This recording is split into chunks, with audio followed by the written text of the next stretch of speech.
كان بقالنا كتير قوي ما عملناش حلقة عن الإيرادات، وخاصة ناس كتيرة جدا بتحب تعرف الإيرادات بعد موسم العيد، مين اكتسح، وانتوا عارفين طبعا مين اللي اكتسح في العيد، ولكن كل واحد بيشوف فرق الإيرادات ما بين كل منافس ليه كان عامل ازاي. واحنا دلوقتي بقينا في عصر ان ينزل اي فيلم او كل سنة ممكن ينزل فيلم بعد كده يبقى رقم 1 في الإيرادات او رقم 2 او رقم 3، وبقت الإيرادات عالية جدا. انا بحب الحلقة دي ليه؟ والانترو معلش طويلة شوية، ولكن انا بحب الحلقة دي لان احنا كمان بنتعرف على الافلام اللي موجودة في السينما، وهل انا اعرفها ولا لا، وسمعت كلام عنها حلو ولا لا. فهنشوف ايه الافلام اللي موجودة في السينما. وقبل ما ابتدي الحلقة طبعا لايكات كتيرة، واشتركوا على الانستجرام بيج وفيسبوك بيج، وشاركوا الحلقة دي في كل حتة. ويلا بينا نخش في الحلقة.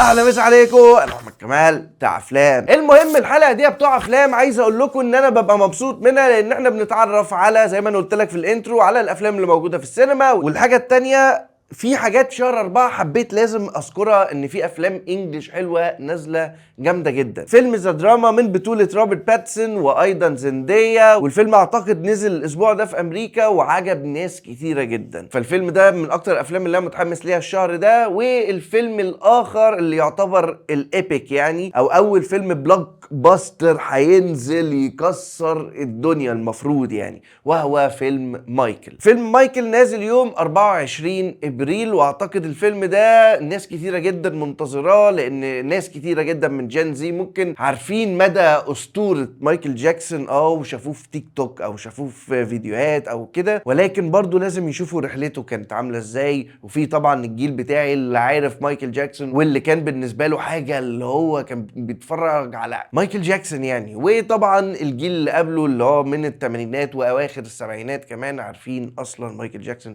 فهي قصه انا منتظرها جدا. بس عموما معلش انا رغيت كتير، بس انا الفيلمين دول انا منتظرهم جدا الشهر ده. وبالمناسبه قبل ما نخش على الايرادات، في فيلمين كمان مهمين نازلين الشهر الجاي، وهم طبعا ناس كتيره جدا منتظراه بفارغ الصبر، وهو ذا ديفلز ويرز برادا الجزء الثاني. والتاني لو انت من عشاق ستار وورز زي انا، منتظر فيلم ذا ماندلوريان، لان انا عجبني جدا سيزون 1. اتمنى ان هم يكونوا اتعلموا من اخطائهم في السيزونات اللي بعد كده، لان هي كانت سيئه جدا. فبرضو قلت كده بالمره فيلمين مهمين هينزلوا الشهر الجاي. اما بقى عن الايرادات، ونيجي المركز العاشر معانا، وهو فيلم من بطوله ميلا جوفوفيتش، اللي هي كانت البطله بتاعه اجزاء ريزيدنت ايفل كلها القديمه. عامله فيلم جديد انا عمري ما سمعت عنه الصراحه، اسمه بروتكتور. ده الفيلم في اول اسبوع ليه حقق 102 الف جنيه. ونيجي المركز التاسع معانا، وهو فيلم ريمايندرز اوف هيم. والفيلم ده انا سمعت عنه كلام كتير بره، ان الفيلم يعتبر من الافلام الرومانسيه الحلوه الجميله اللي ناس كتيره لو بتحب النوعيه دي من الافلام الرومانسيه يخشوه، لان انا زي ما قلت لك سمعت كلام كتير ان الفيلم ده حلو جدا وعجب ناس كتيره قوي بره، لكن انا الصراحه ما شفتوش حتى الان. اما بقى نيجي للمركز الثامن، وهو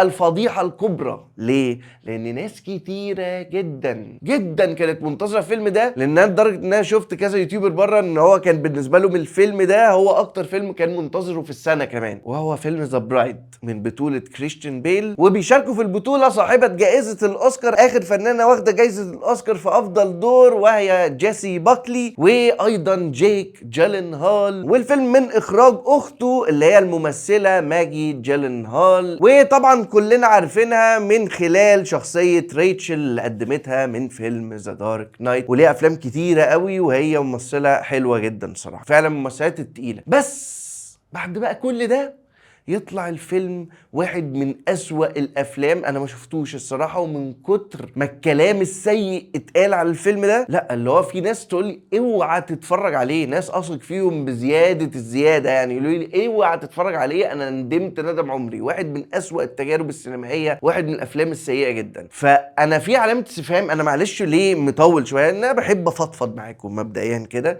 والحاجه الثانيه، انتوا مش ملاحظين يا جماعه ان كريستيان بيل بقاله فترة مخيش قوي قوي، وبيطلع في الانترفيوز بيتكلم ان هو بحس ان هو انا برضو فنان عبقري وانا فوق اي حد وانا جامد جدا. يعني انا بالنسبه لي اخر حاجه ليه كانت حلوه فورد في فراري مثلا. هل من بعديها حاجه قويه عملها؟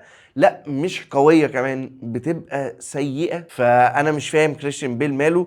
يا ريت يا استاذ كريستيان بيل لو انت متابعني على قناه بتاع افلام، بعد اذنك ركز في الكارير بتاعك شويه. طبعا انا بهزر جدا بس انا بفضفض معاك. بس ما علينا، الفيلم حقق في اول اسبوع ليه 255 الف جنيه مصري، ومتضايق جدا ان الفيلم ده، لان انا كنت متحمس له وكان من اوائل التجارب اللي انا هخشها بعد العيد، برضه هبقى اللي هو عايز اخش الفيلم ده، بس اخدت كميه كلام سلبي يقفل الواحد. ونيجي دلوقتي المركز السابع معانا، وهو الفيلم الانيميشن هوبرز. وناس كتيره جدا بتسالني على افلام الانيميشن عموما، بيجي لي على انستجرام اللي هو بص انا رايح انا واهلي ومش عارفه ايه، انا وبنتي، انا وعيالي، انا ومش عارفه ايه، فقول لنا ايه احلى فيلم انيميشن موجود في السوق دلوقتي مثلا. احب اقول الاجابه ان هو فعلا فيلم هوبرز موجود في الاسواق دلوقتي كفيلم انيميشن. والنهارده نزل فيلم اللي اعتقد هيحقق ايرادات عاليه جدا جدا جدا، وهو فيلم ذا سوبر ماريو جالاكسي موفي. الفيلم ده نزل النهارده، اي حد عنده اطفال، اي حاجه، اي حد بيحب سوبر ماريو يخش الفيلم انيميشن ده. لان الجزء الاول انا للاسف حتى الان، لان انتوا عارفيني انا ماليش في الانيميشن قوي، بس ناوي اتفرج عليه لان انا كنت بلعب سوبر ماريو زمان كتير جدا. يعني فيلم هوبرز حقق الاسبوع ده 878 الف جنيه، وحقق ايرادات كليه 2 مليون و613 الف جنيه. ونيجي دلوقتي برضو للفيلم المحبط جدا بالنسبه لي، والمركز السادس معانا هو الجزء السابع من سلسله افلام سكريم، اللي انا واحد من عشاقها بدرجه غير طبيعيه. انا حافظ كل حته، كل كادر في الفيلم من اول جزء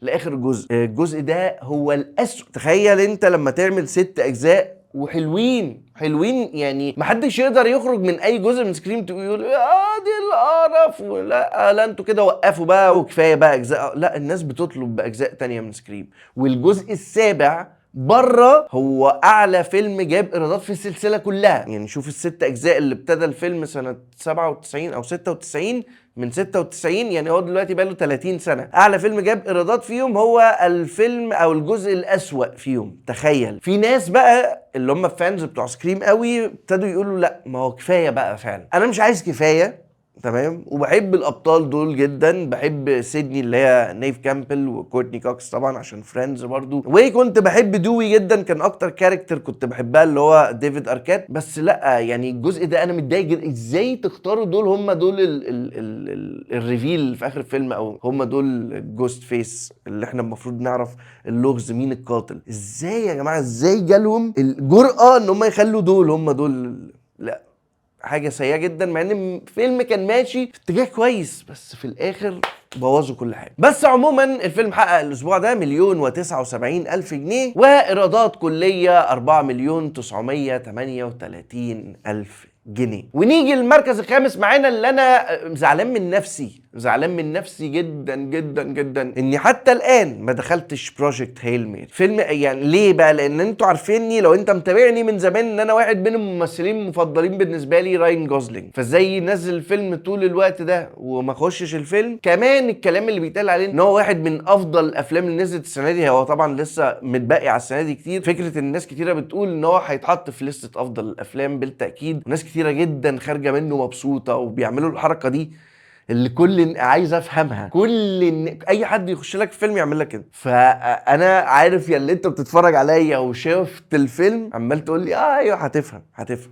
وفي ناس كتيره بتفهم ان كده قصدهم ان الفيلم وحش، ولكن لا، ده طلع ثيم ما بين اي حد دخل الفيلم فهم فاهمين ايه دي. فقشطه هخش الفيلم الاسبوع ده باذن الله، ولو عرفت اعمل عنه ريفيو كده في الانجاز باذن الله هعمله. عموما الفيلم حقق الاسبوع ده 3,192 الف، وحقق ايرادات كليه 5,967 الف جنيه. ونيجي دلوقتي بقى لافلام العيد التوب 4. عملوا ايه؟ جابوا ايرادات كليه كام؟ ولازم طبعا نستثني فيلم سفاح التجمع. هتقول لي ليه يا ابو حميد؟ انا قلبي مع الحاج احمد السبكي جدا، اقسم بالله العظيم. الفيلم نزل يوم الوقفه وحقق ايرادات كويسه، يعني مش ايرادات عاليه بس كان المركز الثالث مثلا، بعد كده وقف. يعني هم 3 عروض مثلا. المهم فضلوا اسبوع حوارات مع الرقابه وبتاع، الفيلم نزل بقى. نزل مع اول يوم قرار ان السينمات تقفل وان القاهره تقفل بتقفل الساعه 9. معلش يا حاج احمد مش عارف اقول لك ايه والله، بس يعني اهو عادي تتعوض بقى ان شاء الله في حاجه تقيله باذن الله. ونيجي دلوقتي المركز الرابع معانا لفيلم فاميلي بيزنس، اللي هو الراجل الاسطوره محمد سعد، اللي انا بحبه جدا جدا جدا، وانتوا عارفين مدى حبي لمحمد سعد. اتكلمنا عن فيلم فاميلي بيزنس كتير، عملنا عنه ريفيو واتكلمنا عنه في حلقه البودكاست، فيعني اتمنى طبعا الفيلم اللي جاي يكسر بيه الدنيا، وان يعني انا حاسس ان ده اللي هيحصل والله العظيم، احساس داخلي كده ان الفيلم اللي جاي لمحمد سعد هيبقى خطير باذن الله. الفيلم حقق الاسبوع ده 4 مليون و225 الف جنيه، وحقق ايرادات كليه حتى الان 15 مليون و419 1000 جنيه. اما المركز الثالث معانا وهو فيلم ايجي بيست من بطولة احمد مالك وسلمى ابو ضيف ومروان بابلو. الفيلم حقق الاسبوع ده 5 مليون 797 الف جنيه، وايرادات كلية حتى الان 3 مليون 887 الف جنيه. ما تقلقوش، هي في ناس بتعتقد ايه ده، يعني هو ده المركز الثالث، طب هو ده المركز الثاني، طب مين الاعلى ايرادات، طب مين تاني واحد، هحسب لك كل ده في الاخر خالص، بس انا بجيب لك الاسبوع ده كل واحد حقق قد ايه. ونظرا ان ده يعتبر اول اسبوع لفيلم العيد بعد العيد باسبوع وهو فيلم سفاح التجمع، فعشان كده حقق الاسبوع ده ككل 7 مليون و109 الف جنيه. ولكن نيجي للي اكتسح السوق وبقوه، وهو فيلم هشام ماجد الجديد والمجموعه الجميله جدا اللي معاه، وهو فيلم برشامة. شوفوا الفرق بقى من يعني اعلى فيلم عشان نازل بقى لسه بعد اسبوع فيلم سفاح التجمع عشان حقق 7 مليون جنيه، فهو عشان كده في المركز الثاني. فيلم برشامة حقق الاسبوع ده بس 37 مليون جنيه، بسم الله ما شاء الله، يعني زيادة 30 مليون جنيه عن أقرب منافس ليه. ففيلم برشامة حقق إيرادات كلية حتى الآن بعد 13 يوم عرض 122 مليون و250 ألف جنيه. أنا كنت متوقع بعد ما شفت الأرقام دي في العيد، كنت متوقع إن فيلم برشامة هيجيب تاني أعلى، يعني ممكن يوصل لسيكو سيكو، ممكن يجيب تاني أعلى إيرادات في السينما، بس إحساسي بعد القرارات بتاعت غلق السينمات من بعد الساعة 9 هتأثر على الموضوع ده شوية. فانت كده يعني بالترتيب، رقم 1 برشامة حقق 122 مليون، كده ترتيب افلام العيد. رقم 2 ايجي بيست 35 مليون و800 الف جنيه. وفي المركز الرابع فيلم فاميلي بيزنس لمحمد سعد ب 14 مليون. وفي المركز الخامس بعد 8 ايام عرض فيلم سفاح التجمع اللي حقق 7 مليون و800 ألف جنيه مصر. وبس بتوع افلام، كده خلصنا كل حاجة عن افلام العيد. اتكلمنا عن افلام العيد، عملنا ريفيوهات على افلام العيد الا فيلم سفاح التجمع، ولكن اتكلمنا عنه اكتر واكتر من خلال حلقة البودكاست. انتظروا حلقات الجديدة باذن الله. ونيجي دلوقتي عند سؤال الحلقة، ايه اكتر فيلم عجبك في العيد؟ سيبوا لي رايكم تحت في الكومنتات. عارف ان اغلبية الناس هتقول لي برشامة، بس كل واحد ورايه طبعا، كل واحد يكتب لي اكتر افلام عجبته في العيد، وهل كنت متوقع الترتيب ده في العيد ولا كنت متوقع حاجة تانية او حد تاني في مركز تاني مثلا، او فيلم تاني في مركز تاني بمعنى اصح. وايه اكتر الافلام اللي انت منتظرها من الاربع افلام اللي انا قلت لك عليهم اللي هينزلوا في خلال الشهر ده والشهر اللي جاي باذن الله، او اوائل الشهر الجاي باذن الله. بس قبل ما انهي الحلقه، طبعا لو عجبتك الحلقه دي لايكات كتيره جدا، واشترك على الانستجرام بيج وفيسبوك بيج، وشيروا الحلقه دي في كل حته، واحلى مسا عليكم.